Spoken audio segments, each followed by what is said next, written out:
Good morning all of you. I am doctor Seema और आप देख रहे हैं अपना YouTube channel RS mathematics and geography classes. तो कैसे हैं आप लोग? आशा करते हैं कि बहुत ही अच्छे होंगे और बेहतरीन तरीके से अपने लक्ष्य की ओर हर पल अग्रसर हो रहे होंगे। जी हाँ, तो शुरू करते हैं आज की क्लास। और आज की क्लास शुरू करने से पहले यदि आप हमारे चैनल पर फर्स्ट टाइम विजिट कर रहे हैं तो आप हमारे चैनल को सब्सक्राइब करना ना भूलें, क्योंकि आगे आने वाले टीजीटी, पीजीटी या फिर एलटी एग्ज़ाम में आपको काफ़ी हेल्प मिलेगी। तो यदि आप ज्योग्राफी से हैं या मैथमेटिक्स से हैं तो दोनों ही सब्जेक्ट के वीडियो आप हमारे चैनल पर देख सकते हैं। तो चलिए शुरू करते हैं क्लास। जैसे कि हमने प्रीवियस वीडियो में देखा था, ग्रह के बारे में हमने, यानी कि जो सौरमंडल है उसमें हमारे 8 ग्रह हैं, उनके बारे में हमने चर्चा की थी। आज हमारा ये सौरमंडल का अंतिम वीडियो है और इस वीडियो में हमारा सौरमंडल कंप्लीट हो जाएगा। तो आज हम बात कर रहे हैं क्षुद्र ग्रह यानी कि एस्ट्रॉयड। एस्ट्रॉयड से एक क्वेश्चन अक्सर बनता है कि जो क्षुद्र ग्रह हैं वो किस ग्रह के मध्य पाए जाते हैं, यानी कि कौन से ऐसे ग्रह हैं जिनके मध्य में क्षुद्र ग्रह पाए जाते हैं। अगर हम यहाँ पर क्षुद्र ग्रह की बात कर लें तो हमारे सौरमंडल में इनकी जो संख्या है वो लगभग 10 लाख है।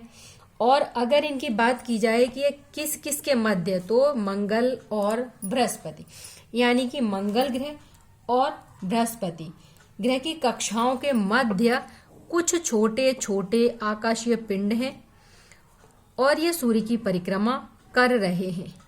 इन्हें हम क्षुद्र ग्रह भी कहते हैं और अवांतर ग्रह कहलाते हैं। क्षुद्र या अवांतर ग्रहों के विस्फोट के फलस्वरूप टूटे टुकड़ों से निर्मित होते हैं। अगर हो सकता है पूछ लिया जाए कोई भी लाइन, तो ये किससे, मतलब जो ग्रह हैं हमारे, अगर विस्फोट हो जाए तो उसके फलस्वरूप जो टुकड़े होते हैं टूटे हुए, उनसे निर्मित होते हैं। इसके अलावा बात करें क्षुद्र ग्रह के बारे में, तो क्षुद्र ग्रह जब पृथ्वी से टकराता है तो पृथ्वी के पृष्ठ पर विशाल गर्त बन जाता है। ये महाराष्ट्र की लोनार झील है जो गर्त, उसके बारे में हम जैसे देख सकते हैं, यानी कि जो महाराष्ट्र में लोनार झील एग्जाम्पल के तौर पर। फॉरवेस्टा एकमात्र ऐसा क्षुद्र ग्रह है। फॉरवेस्टा एकमात्र ऐसा क्षुद्र ग्रह है जिसे कि हम साधारण आंखों से जिसे देखा जा सकता है। और आगे हम बात करने वाले हैं, और ये है हमारा क्षुद्र ग्रह के बारे में। इससे आगे प्रश्न नहीं बनता। अब हम बात कर रहे हैं बौने ग्रह की, यानी कि ड्वार्फ प्लेनेट की बात करेंगे। जैसा कि आपको पता है कि जो प्लूटो है, उसे हम ने जो प्लूटो है उसको IAU ने, यानी कि ओस्लो बैठक 2009 के बाद कहा था कि बर्नौली के बाद या उससे दूर कोई भी गोलाकार वस्तु होगी जिसे गुरुत्वाकर्षण बल के साथ साथ न्यूनतम निर्धारित चमक होगी, उसे प्लूटोइड कहा जाएगा। यानी कि 2009 की बैठक की बात है। और जो हमारा ग्रह था प्लूटो, जिसे कि यम या कुबेर भी कहा गया, और उसको 2006 में ग्रह की श्रेणी से अलग कर दिया गया, यानी कि बौने ग्रह की श्रेणी में डाल दिया गया। ऐसा क्यों किया गया, तो इसकी भी बात करेंगे। इसके अलावा यदि इसकी खोज की बात करें, इसको किसने खोजा था, तो इसको खोजा था क्लाइड टॉम्बैग ने। क्लाइड टॉम्बैग ने इसकी खोज की थी प्लूटो की। कब की थी? 13 मार्च 1930 में की थी। इसको कैसा ग्रह और कहा जाता है, तो इसको कहते हैं लेटा हुआ ग्रह। इसका एकमात्र उपग्रह है और उस उपग्रह का नाम क्या है, तो वो है चेरान। अगस्त 2006 को अंतर्राष्ट्रीय खगोलीय संघ यानी IAU की प्राग सम्मेलन में ग्रह कहलाने के मापदंड पर खरे नहीं उतरने के कारण ग्रह की श्रेणी से इसको हटा दिया गया था और बौने ग्रह की श्रेणी में डाल दिया गया। तो इसका तात्पर्य यह था कि ये कर क्या रहा था, क्या कारण था। तो अगर कारण की बात करें हम, तो इसका कारण था, एक तो ये आकार में चंद्रमा से छोटा होना, दूसरा था कि इसकी कक्षा का वृत्ताकार नहीं होना, और वरुण की कक्षा को काटना, यानी जो वरुण ग्रह है उसकी कक्षा को ये काट रहा था जो परिक्रमा करते समय, और जो दूसरा ग्रह है वो परिक्रमा कर रहा है तो उसकी कक्षा को ये काट रहा था, इसीलिए इसको अलग कर दिया गया। नेक्स्ट हम अगर बात करें तो बात करेंगे धूमकेतु या पुच्छल तारे की। तो जैसा कि वह आकाशीय पिंड जो धूल, बर्फ, जल कणों एवं हिमानी जैसी, यानी कि हिमानी गैसों की चट्टानी तथा धातुई पिंडों से निर्मित है। धूमकेतु या पुच्छल तारा के बारे में आपने सुना भी है। धूमकेतु की जो पूंछ होती है वो हमेशा सूर्य से दूर, यानी कि विपरीत दिशा में दिखाई देती है। ये प्रश्न कई बार बना हुआ है कि धूमकेतु की जो पूंछ है वो हमेशा सूर्य से विपरीत दिशा में होगी, सूर्य की दिशा में होगी, किसी भी दिशा में नहीं होगी। इस प्रकार से प्रश्न बनता आया है। नेक्स्ट अगर बात करें इसकी खोज की, तो ये थे टाइको ब्राहे, इन्होंने इसकी खोज की थी। किसकी? धूमकेतु या पुच्छल तारा यानी कि कॉमेट्स की। नेक्स्ट अगर बात करें हम, तो हेली नामक धूमकेतु का परिभ्रमण काल कितना है? हेली नामक जो पुच्छल तारा है इसका परिभ्रमण काल भी पूछा गया, वो कितना है? तो वो है 76 वर्ष।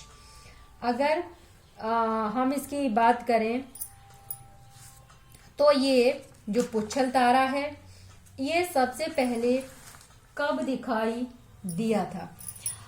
तो ये पहले अभी दिखाई दिया था 1986 में, ठीक है। अंतिम बार इसे कब देखा गया? 1986 में देखा गया। अब आता है कि अब कब देखा जा सकता है, तो ये 76 ईयर के बाद ही दिखाई देता है, यानी कि अब 76 साल के बाद दिखाई देगा। तो कब देगा? 2062 में दिखाई देगा। और नेक्स्ट अगर इसके उसमें बात करते हैं तो धूमकेतु टिकाऊ नहीं होते हैं, फिर भी इनके लौटने का समय निश्चित होता है, जैसा कि इसमें दिया हुआ है 76 वर्ष के बाद ये वापस दिखाई देगा। और अगर इसके बारे में नेक्स्ट बात करें तो क्षुद्र ग्रह व धूमकेतुओं की पृथ्वी से संभावित टक्कर को ध्यान में रखते हुए अमेरिकी वैज्ञानिक रिचर्ड विंजेल ने तारिनो तालिका की स्थापना की थी। नेक्स्ट हम आते हैं उल्का।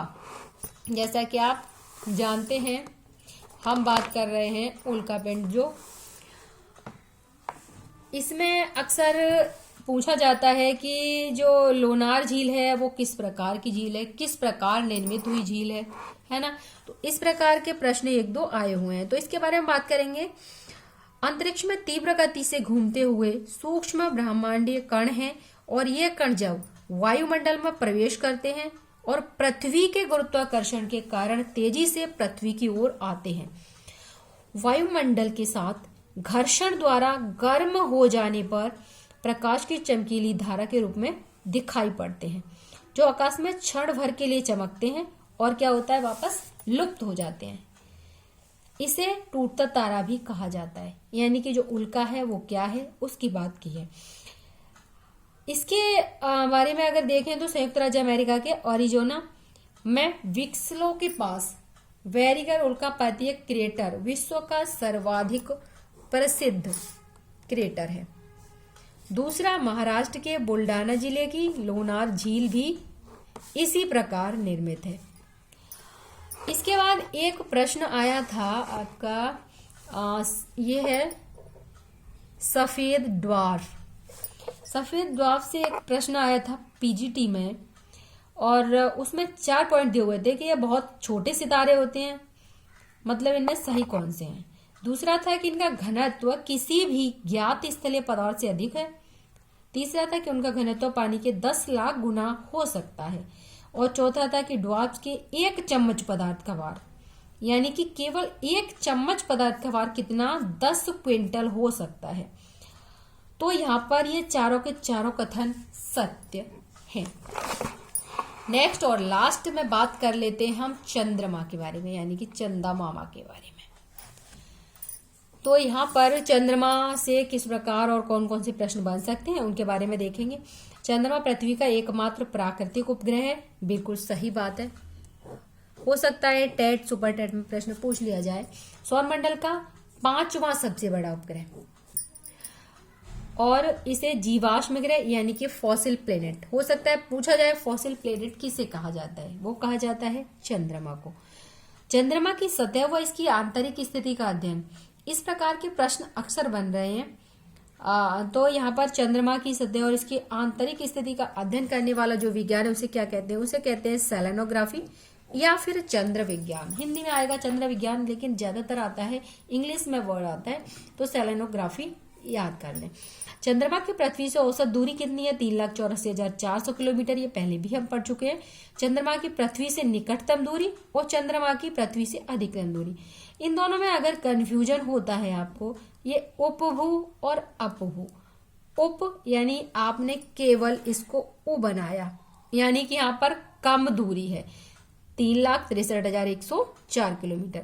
अब आपने उ से अ बनाया, यानी कि यहाँ अधिक दूरी है। इस तरह से याद कीजिए 4,06,696 किलोमीटर।